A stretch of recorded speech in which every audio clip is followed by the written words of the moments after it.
EFON 2025, tubo sonoro fechado nas duas extremidades com a membrana oscilando. Já viu isso? Vamos ver agora. Eu sou o professor Theo, professor de Física, e se você quer aprender Física, está no lugar certo.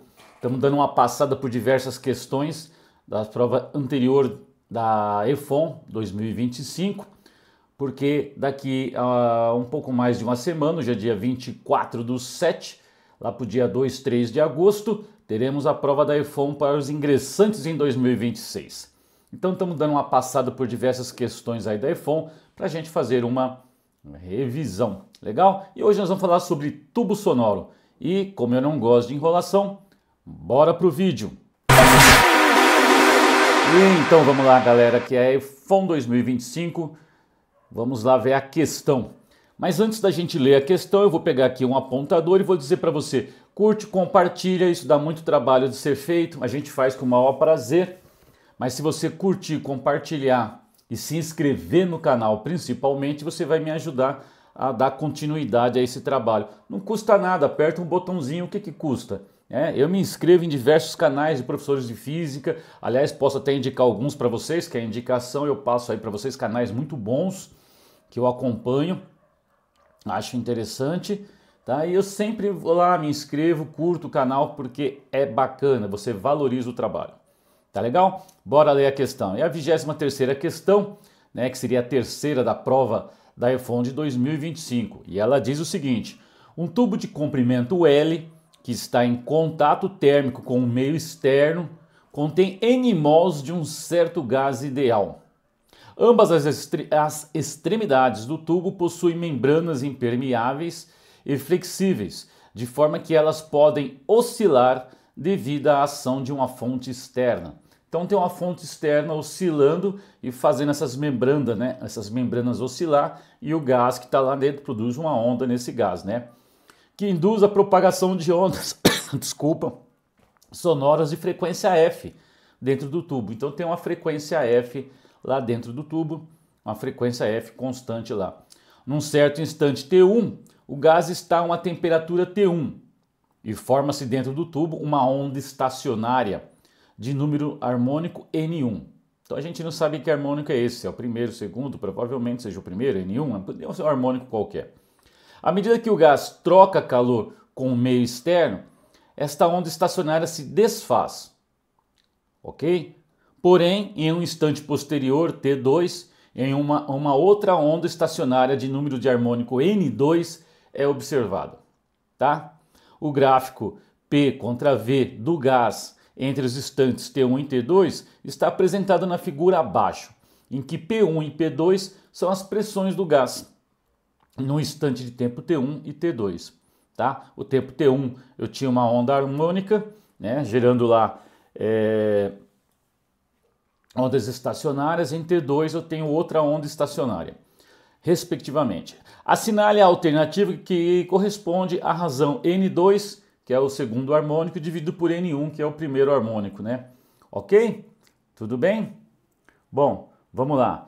Ele dá ainda para nós dados que a velocidade de propagação de uma onda sonora no gás é dada por essa expressão, γ vezes a constante do gás vezes a temperatura dividido pela massa molar, em que m é a massa molar do gás, r é a constante universal dos gases, γ é a razão do calor, a pressão constante pelo calor a volume constante, e T é a temperatura do gás, todos em unidades do Sistema Internacional. Permanecem constantes entre os instantes T1 e T2, o volume ocupado pelo gás, que é o próprio volume do tubo V, a frequência F da fonte externa é constante e o número de mols do gás dentro do tubo. Então é tudo constante, está variando só a temperatura e isso faz variar a velocidade, né? Porque quando varia a temperatura faz variar a velocidade da onda dentro daquele gás e, consequentemente, muda lá, né, o harmônico, ok? Então vamos lá, galera, vamos para a solução. Uma questão que parece bastante complicada, mas não é não, tá? Ela só parece. Então vamos lá, separei, vou começar pelo gás. Eu estou vendo um gás aqui que inicialmente, né, no tempo T1, que ele deu tempo T1 e T2, onde eu tinha lá as ondas estacionárias. No tempo T1 eu tinha uma pressão P1, depois no tempo T2 eu tenho uma pressão P2 que é 9,121 avos de P1. E isso mantendo o volume constante. Então a gente vai começar pelos gases e a lei dos gases, PVT igual a PVT, né? PVT inicial, PVT final. Como o volume é constante, a gente corta o volume e eu posso dizer que a pressão que o gás tinha na situação 1 dividido pela pressão na situação 2 é igual à temperatura na situação 1, temperatura na situação 2. Estou começando por aí. Não tinha que ser por aí, tá? Bom, vamos lá por números. A pressão P1 chamei só de P1 mesmo, P2 é 9P1 sobre 121, tá aqui. E aqui T1 sobre T2, ok? Daqui que eu tiro? Eu tiro que T1 sobre T2 é essa continha, é 121 sobre 9. Só isso que eu tiro daqui. É a única coisa que eu consigo tirar. Para que serve isso, professor?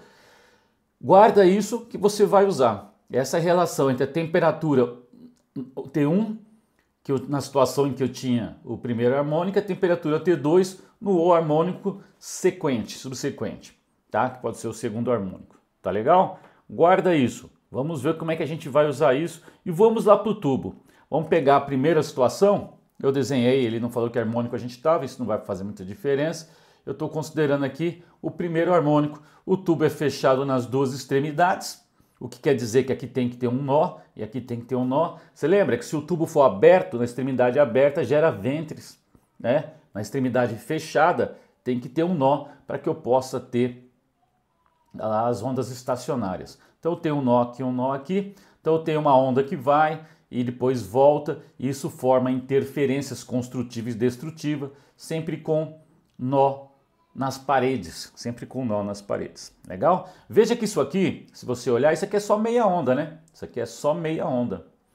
Bom, aí conforme você esquenta o gás, isso se desfaz, vira lá uma bagunça, não tem mais ondas estacionárias, até a próxima onda estacionária. A próxima onda estacionária seria essa aqui, que eu vou desenhar para você. Essa seria a próxima onda estacionária, tá? Veja que aqui eu tenho meia onda, formando um nó em cada parede. Agora que eu tenho uma onda inteira, ó, que ela retorna depois, forma aqui, né, um nó também aqui no meio, é uma onda estacionária, tá?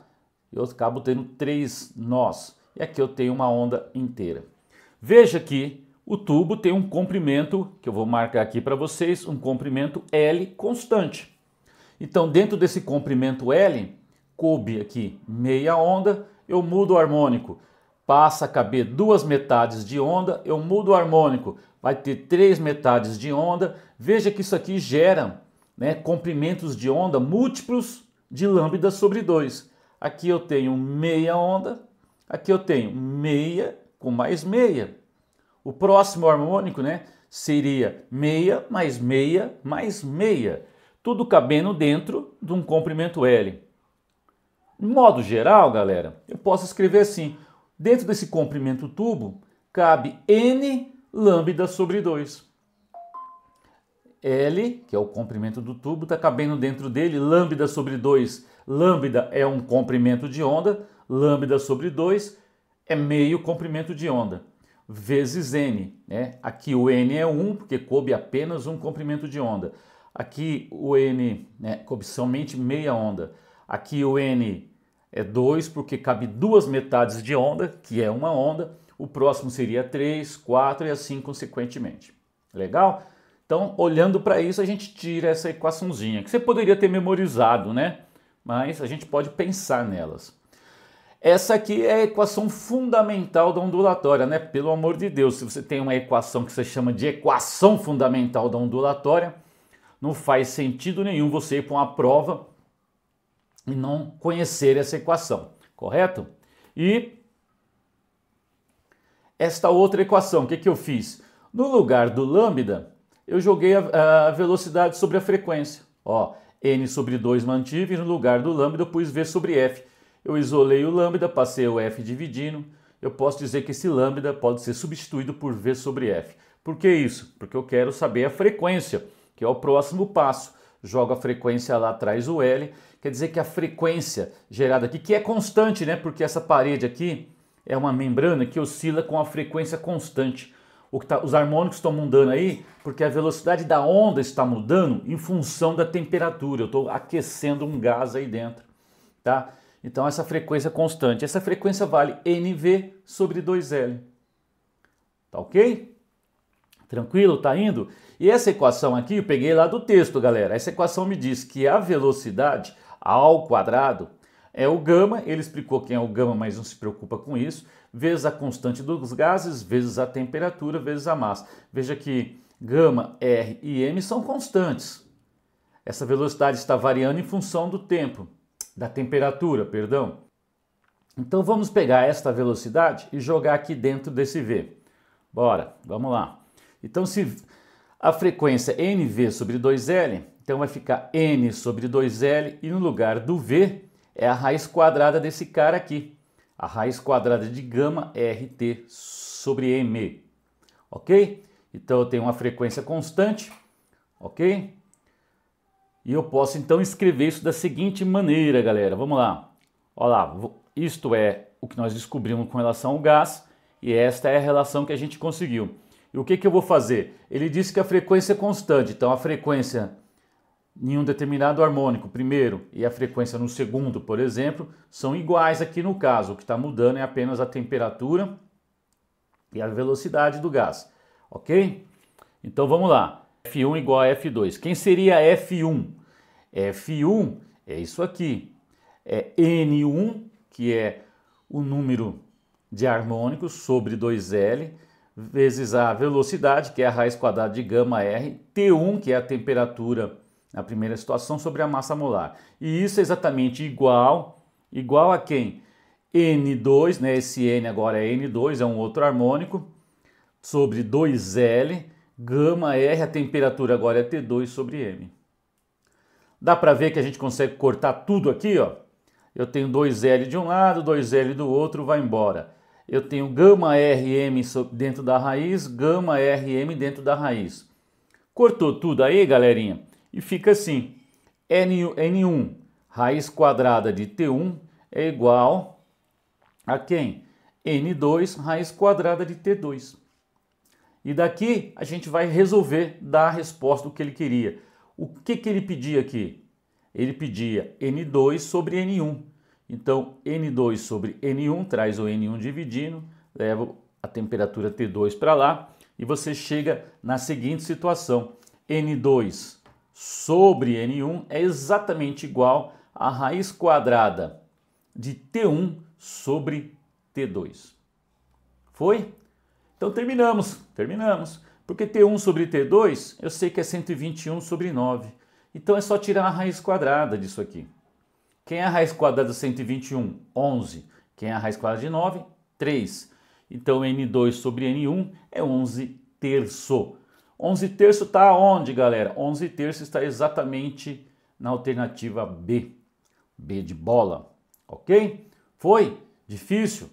Deu para acompanhar? Curte, compartilha, se inscreve no canal. Você me ajuda muito, galera. Não custa nada se inscrever. Valeu? Essa questão é interessante. A próxima, que eu já vou enviar para vocês, é de eletromagnetismo.